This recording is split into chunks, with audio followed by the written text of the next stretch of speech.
Dr. Pelton? Happy birthday, Arthur. I recall that we are actually celebrating many anniversaries this year. We have the 30th anniversary of the Sputnik launch. We have the 25th anniversary of Telstar, and which Dr. Pierce played a key role. And very soon we're going to have the 25th anniversary of CENTCOM, which really proved that the Clark orbit really works. So it is a historic, important year, but I think it's most important and appropriate this morning to, first of all, congratulate both Arthur and John Pierce for their Hall of Fame awards. As the founding president of the SSP, I'm really delighted about that. And also to, of course, wish you a happy 70th birthday.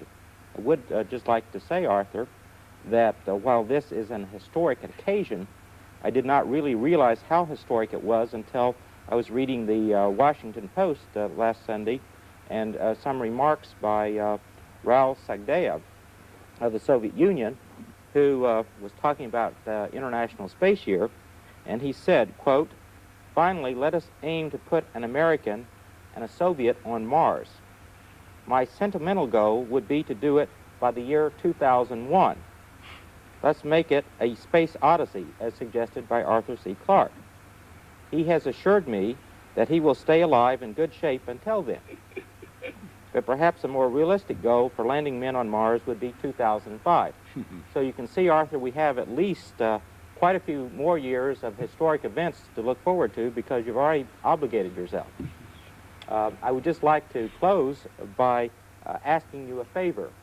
This Saturday, about 1,000 employees of Intelsat will be gathered, and if you could return some greetings, Christmas greetings from Sri Lanka to the Intelsat staff, that would be greatly appreciated. And also, when you do so, if you could speculate where you think Intelsat and space communications will be 70 years from now, that would be even better.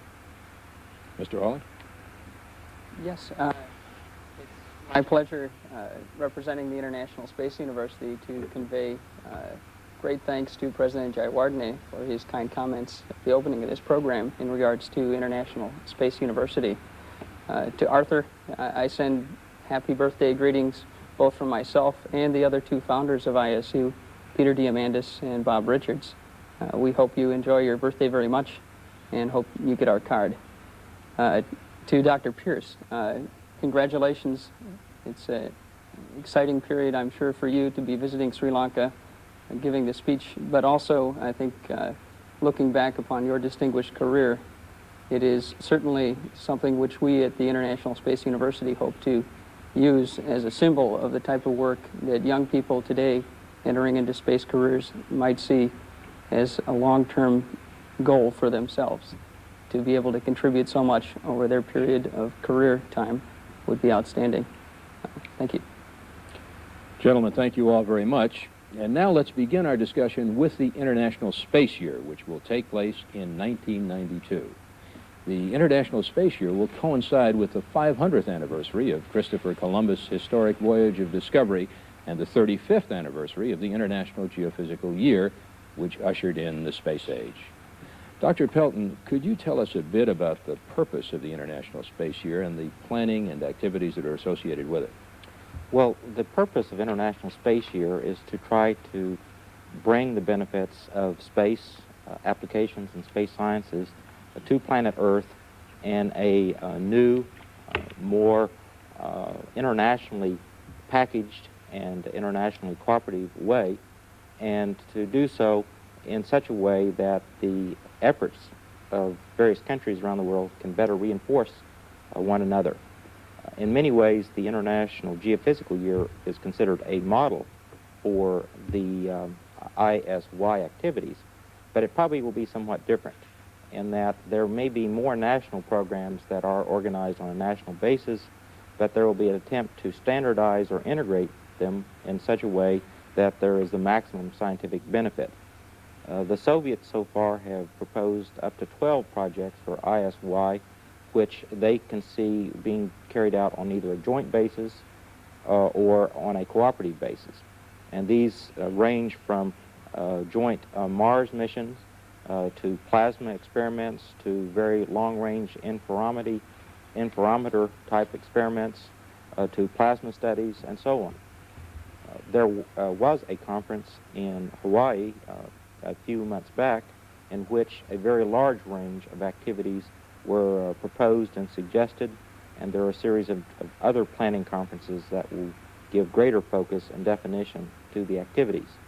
It is some concern that there is a lack of major new funding sources available in the United States and elsewhere, and this will be one of the prime activities, is to try to solidify a funding base as well as to define the many excellent programs for international cooperative activities that range from new satellite communication, telehealth, and telemedicine activities to other application programs, to a wide range of scientific and exploration missions.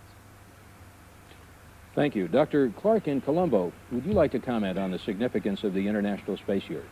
Well, certainly, but first of all, I would like to express my appreciation of the nice things you said to me, and my best wishes to my good friends. I could see it on the screen in front of me, particularly Fred and Todd and Joe, and this is really a memorable occasion. I feel a bit guilty in causing so much trouble to so many people simply by staying alive for 70 years. But I'm thoroughly enjoying it, and I hope you are too. Incidentally, Joe, my best wishes to Intelsat, and on Saturday, Dr. Pierce and myself will be lying in the sun on a beautiful beach soaking up the warmth, so you probably won't be having quite such a nice time. Well, the International Satellite Year, Space Year, is, of course, a very ambitious project, and I hope it will focus the attention of the world on the outer universe in a way that the International Geophysical Year just started to do. That this will, I think, make people realize that the Earth is only our first stepping stone, in fact, our cradle to the rest of the universe, and it'll be the next stepping stone into the solar system.